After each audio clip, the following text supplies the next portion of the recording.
দীর্ঘ ৯ বছর পেরিয়ে গেলেও একজন রোহিঙ্গাকেও নিজ দেশ মিয়ানমারে নিরাপদ ও মর্যাদাপূর্ণভাবে ফেরত পাঠানো সম্ভব হয়নি।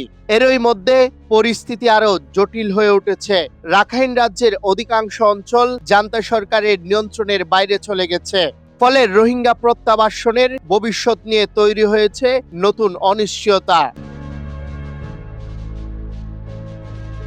তবে বাংলাদেশে আশ্রয় নেয়া ৩,০৯,০০০ রোহিঙ্গাকে শনাক্ত করার ঘোষণা দিয়েছে মিয়ানমার। তবে প্রশ্ন উঠেছে, ২০১৭ সালে দেশটির সেনাবাহিনীর নৃশংস নিপীড়নের মুখে বাংলাদেশে আশ্রয় নেয়া রোহিঙ্গার সংখ্যা কি সত্যি মাত্র ৩,০৯,০০০? যদিও রোহিঙ্গারা বলছেন তাদের নাগরিকত্বের অধিকার নিশ্চিত করে মিয়ানমারে তাদের পুরনো বসতিভিটায় নিরাপদ, মর্যাদাপূর্ণ ও টেকসই প্রত্যাবাসনের ব্যবস্থা করা। পাশাপাশি প্রত্যাবাসনের পর তাদের নিরাপত্তা, মৌলিক অধিকার ও স্বাভাবিক জীবনযাপনের নিশ্চয়তাও নিশ্চিত করতে হবে। আর রিপার্টেশন হইতে ডলিয়া বডলিয়া স্টেক হোল্ডার যেন আছে, স্টেট একটার ইয়া নন স্টেট একটার যেন আছে, বেগুলো এঙ্গেজ করা করিব। এঙ্গেজ করিবার আগে জরুরত বোধ আনলে ব্যালেন্স অফ পাওয়ার তারা যদি এঙ্গেজ করার যদি গেলে তোমার সলিউশন নয়। আর চাইদে হইলে sustainable return to original homeland, sustainable dignify return to original homeland ইয়ান চাইদে আর যেহেতু বাংলাদেশের ওর ফুঁসা আবার নয়। মানে যেটা ৫০ আগস্ট আছে ওইটা হচ্ছে আমাদের কালো দিন বলতে ওইটা হচ্ছে আমাদের জুনুসাইড ডে। ওই জুনুসাইড ডে তাতে আমরা প্রায় অনেকগুলো মানুষ মারা গেছে, অনেকগুলো মানুষ মায়ানমার সরকারে কিল করে ফেলছে। তো আমরা এখন ৫০ আগস্ট পালন করতে করতে অলরেডি ৯ বছর হয়ে গেছে। ৯ বছর ধরে আমরা ওইটা পালন করতেছি। আমরা শুধুমাত্র একটা চাচ্ছি যে আমাদের জায়গা আমাদের পাইতে হবে, আমাদের ঘর আমাদের পাইতে হবে, আর আমাদের বাড়ি আমাদের পাইতে হবে।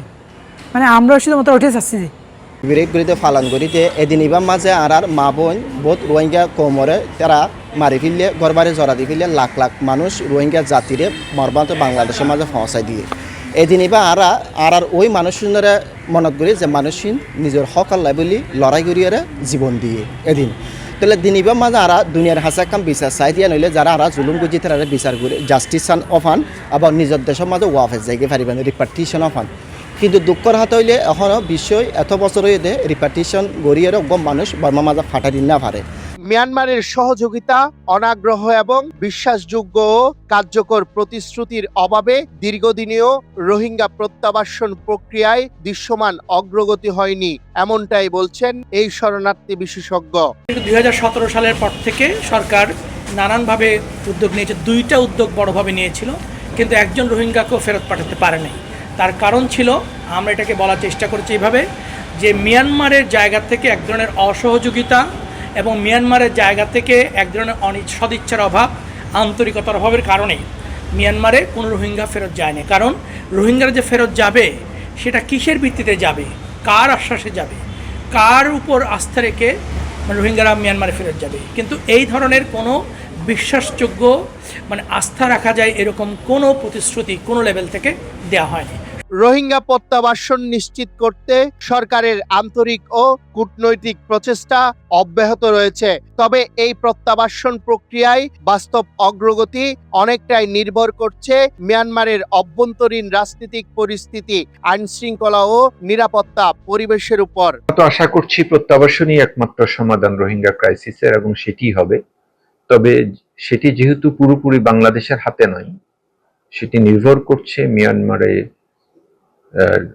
উপর এবং মিয়ানমারের অভ্যন্তরীণ শান্তি শৃঙ্খলার উপর এবং আন্তর্জাতিক সম্প্রদায়ের আপনার চাপের উপর। তো সেটি অবশ্যই বাংলাদেশ সব পক্ষগুলোকে সাথে নিয়ে কাজ করছে, এবং আমাদের লক্ষ্য হচ্ছে রোহিঙ্গাদের মর্যাদাপূর্ণ প্রত্যাবাসন। তবে ইউএনএইচসিআরের তথ্য অনুযায়ী উখিয়া টেকনাফের ৩৩টি আশ্রয় শিবিরে বর্তমানে প্রায় ১২ লাখ রোহিঙ্গা বসবাস করছে। গত ২ বছরেই এসেছে আরো ২ লাখ। বেসরকারি হিসাবে এই সংখ্যা ১৫ লাখ ছাড়িয়েছে। দীর্ঘস্থায়ী প্রত্যাবাসন সংকটে রোহিঙ্গাদের একাংশ জড়িয়ে পড়ছে অপরাধে, যার বিরূপ প্রভাব পড়ছে স্থানীয় জনগোষ্ঠীর উপরও। ইয়াসিন আরাফাত, মোহনা টিভি, কক্সবাজার।